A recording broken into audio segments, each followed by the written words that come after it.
Da, evo, nakon Ogoša riješili smo jednu godišnju ulaznicu. Mi ćemo se malo uključiti u mozganje, u kocke. Evo, zvuk se već čuje nekako u samome prikreku. Evo, skupili smo jednu dobru ekipu za te stvari. Sa nama su u studiju Dominik i Renato. Dečki, dobra večer, dobrodošli u Vrtu glave. Evo, vi već rasturate po tim kockama, tako da mislim da ne trebamo ništa ni pričati. Žao mi je što nismo vizualni mediji da to možete dočarati, ali po brzini zveckanja, odnosno tog udaranja po potezima, ja sam ostao bez teksta što se tiče toga. Naime, razlog zašto smo vas pozvali u našu emisiju, evo, uskoro počinje natjecanje u Osječkoj matematičkoj gimnaziji Croatia Open, odnosno Croatia Open 2014. Dominik, ti si organizator, tako da ću te pitati za početak kako je u stvari natjecanje završilo u Osijeku.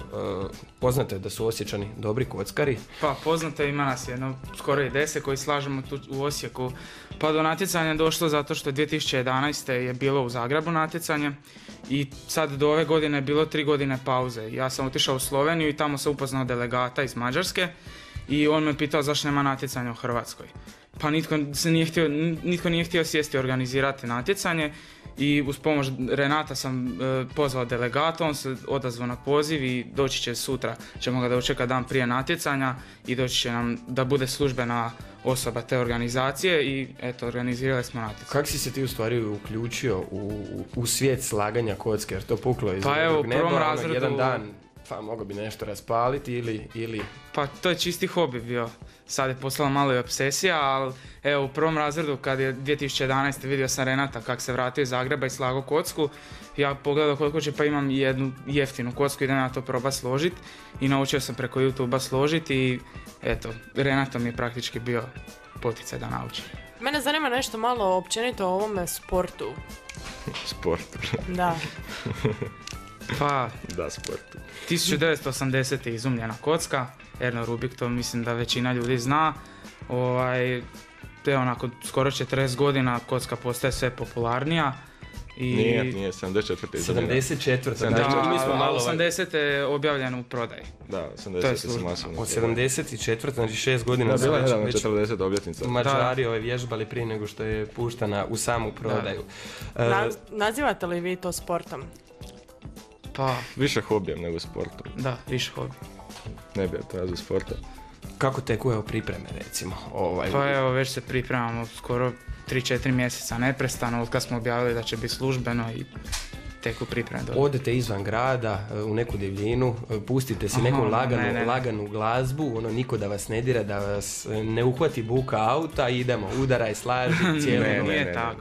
Lagana glazba ne pomaže apsolutno ništa u slaganju kocki, uglavnom se pušta neke teške metalčine ili nešto tako, to daje više energije nego laganise, šta to ništa. Znači teški metal i slaganje kocke ide jedno s drugim. I slušalice na uši obavezno. Slušalice, da.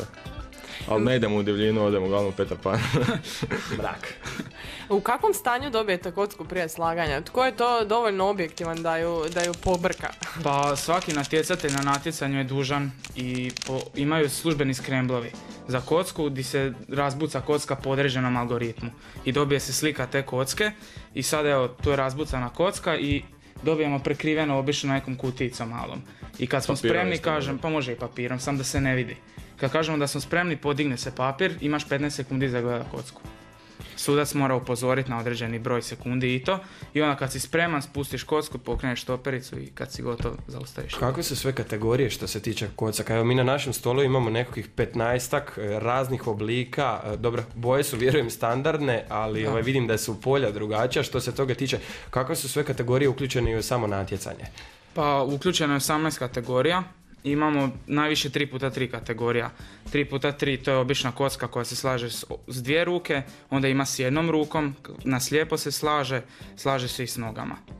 I postoji i na primjer evo i 4x4 kocka, 5x5, 6x6, 7x7.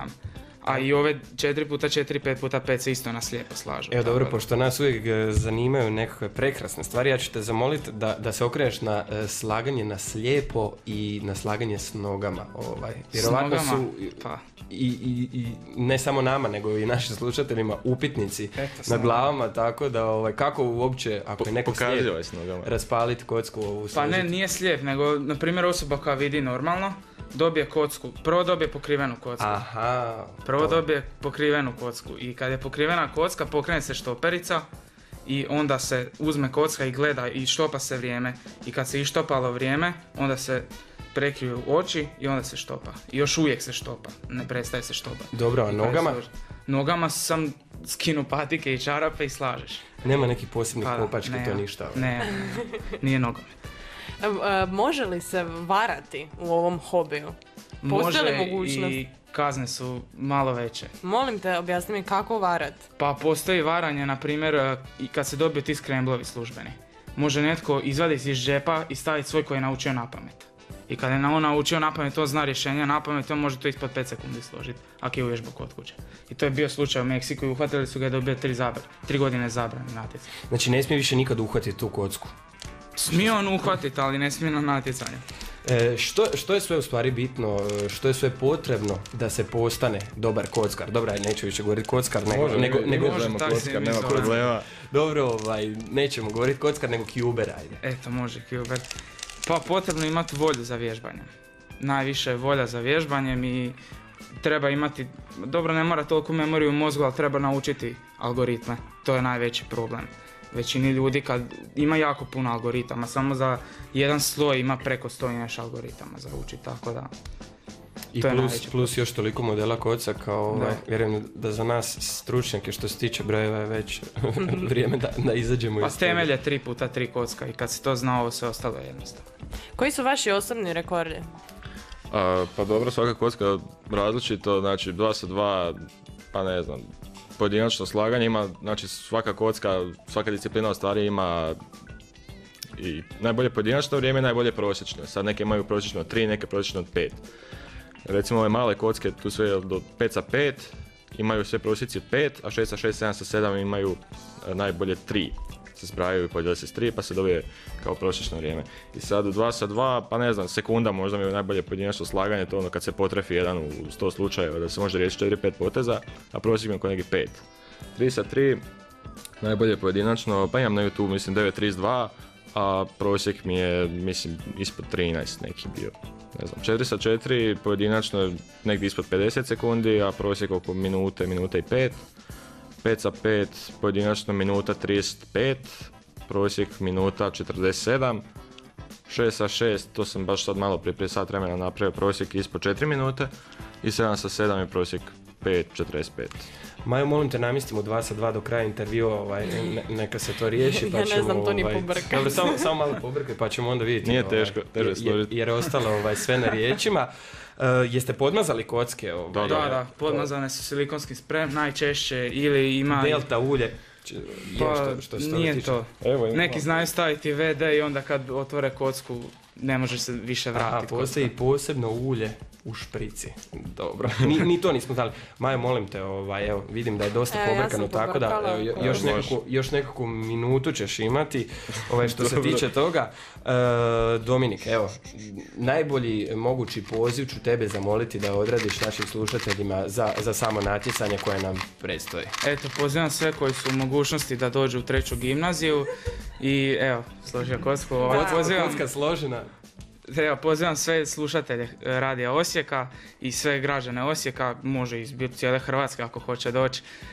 U subotu i u nedjelju je natjecanje, otvoreno je za publiku, ali kad dođete morate biti tihi, jer natjecateljima treba puno koncentracije za slaganje. I eto, slobodno je slikanje. Koje su nagrade, to nismo pitali? Pa nagrade, ova organizacija nije profitabilna, znači nagrade će biti obični certifikati na posebnom papiru i svaki rezultat koji se napravi na natjecanju ide na službenu stranicu i rangira se u cijelom svijetu.